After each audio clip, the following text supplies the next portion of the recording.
Terceros. And I am Roman Howard. Today is Thursday, March 26th, and The Giver Daily has the inside scoop on Jonas's emotional breakdown while viewing the release of The Twin.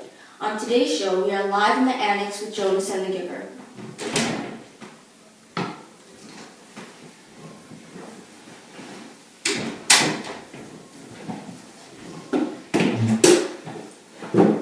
I've always wondered what happens behind these closed doors. So today, I'm going to ask very deep and personal questions.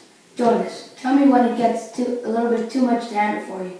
Well, hello to you too. Thanks for letting us introduce ourselves today. I guess all you care about is my story. Enough, Jonas! What is done, now move on. Sorry for his attitude. Please continue. Well, let me just say how honored we both are to be the first people ever that you have allowed to enter this room. It's known as being secluded from the rest of the community. Therefore, we've always wondered why the Giver and his successor have never shared what happens behind these doors before. So I guess what the audience is dying to know is, why now? Well, it wasn't exactly my idea. Jonas begged for this interview to happen, and if you weren't aware, it is not allowed for the receiver or the receiver in training to discuss any of his training with other community members.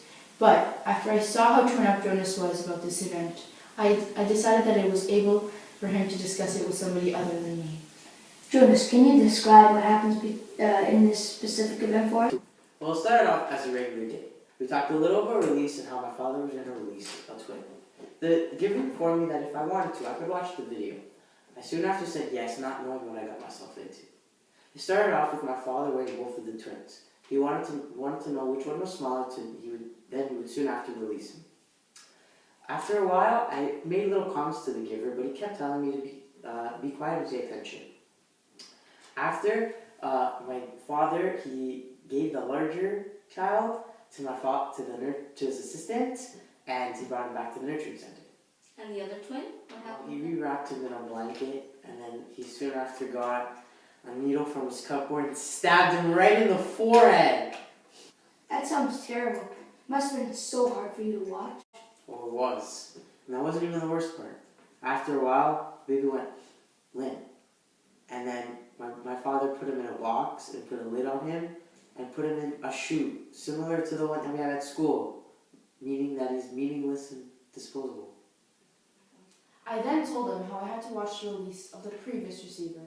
She was very close to me, and her injecting herself with that needle was the last time I saw her. Wow. To have to witness something like that, I couldn't even imagine it. I understand now why you're both in such discomfort. Well, he asked me about release, and I showed him. That is my job as the Giver, to release to him everything I know. And sadly, he had to find out eventually. Perhaps you were a little too hard on him? He received much more painful memories that you probably didn't even know existed. Well, if that's the case, well, why did this event bring you such discomfort compared to the rest of the horrid memories? Because I realized the truth.